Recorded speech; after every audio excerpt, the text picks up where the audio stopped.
এবং যারা আহত ছিল তাদের স্মারক উপলক্ষে আজকে তো প্রধান অতিথি হিসাবে মাননীয় উপদেষ্টারা ছিলেন, অন্যান্য অতিথিবৃন্দরা ছিলেন। সম্মানিত উপস্থিতি, সবাইকে আন্তরিকভাবে ধন্যবাদ। তো আসলে আমি আন্তরিকভাবে ধন্যবাদ জানাই যারা উদ্যোক্তা, তারা যে ৩৬শে জুলাই যোদ্ধাদেরকে ভুলে নাই, যারা রক্ত দিয়েছে তাদেরকে ভুলে নাই, আহতদেরকে ভুলে নাই, তাদের সবার সম্মানে আয়োজন করেছেন। আমি আমাদের বাংলাদেশ জামাত ইসলামীর পক্ষ থেকে আন্তরিকভাবে আমি আমার ভাইদেরকে আন্তরিকভাবে মোবারকবাদ জানাচ্ছি, কৃতজ্ঞতা প্রকাশ করছি। আপনারা জানেন এইবারের যে অভ্যুত্থান, এটা নিছক কোনো একটি উদ্দেশ্যকে নিয়ে নয়, বাংলাদেশের 18 কোটি মানুষের স্বপ্নকে বাস্তবায়িত করে নতুন একটি বাংলাদেশ, নতুন একটি যাত্রার জন্যই একটি নতুন চেতনা নিয়ে, নতুন মন মানসিকতা নিয়ে এই বিপ্লবটা হয়েছে। এই বিপ্লবের পিছনে এই দেশের 18 কোটি মানুষেরই সমর্থন ছিল এবং সমস্ত মানুষ রাজপথে যারা লড়াই করেছে তাদের সাথেই একাত্মতা ঘোষণা করেছিল। আজকে যারা আহত তাদের সুচিকিৎসার জন্য যারা বিশেষ করে উপদেষ্টা মহোদয়রা উদ্যোগ গ্রহণ করেছেন তাদের কাছে আমরা কৃতজ্ঞতা প্রকাশ করছি।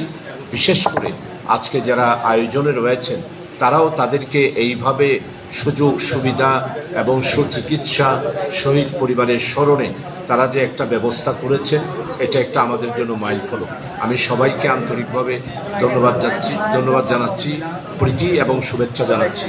আমাদের এই ধারাবাহিকতা, আমাদের এই যাত্রা অবিচল থাকবে এবং আমরা যতক্ষণ পর্যন্ত নতুন বাংলাদেশের একটি স্বপ্ন বাস্তবায়ন করতে পারবো না ততদিন পর্যন্ত আমাদেরকে লড়াই করতে হবে, সংগ্রাম করতে হবে এবং পরিবর্তনের জন্য সবাইকে আমাদের সক্রিয় থাকতে হবে।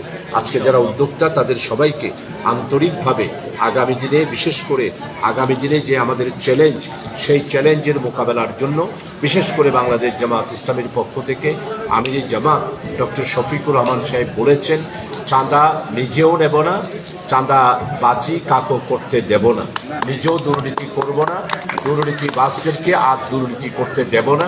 দুর্নীতির ব্যাপারে সমস্ত বাংলাদেশের মানুষ আমরা ঐক্যবদ্ধ হব। দুর্নীতির ক্ষেত্রে কোনো রাজনীতি নয়, চাঁদাবাজির ক্ষেত্রে কোনো রাজনীতি নয়, ঘুষের ক্ষেত্রে কোনো চাঁদাবাজি নয়।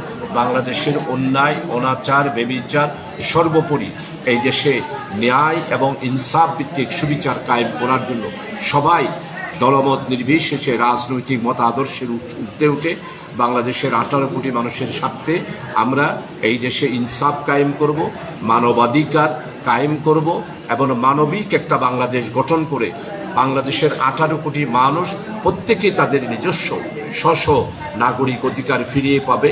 এটাই হচ্ছে 36শে জুলাই আসল চেতনা এবং স্লোগান। আল্লাহ হাফেজ। আসসালামু আলাইকুম।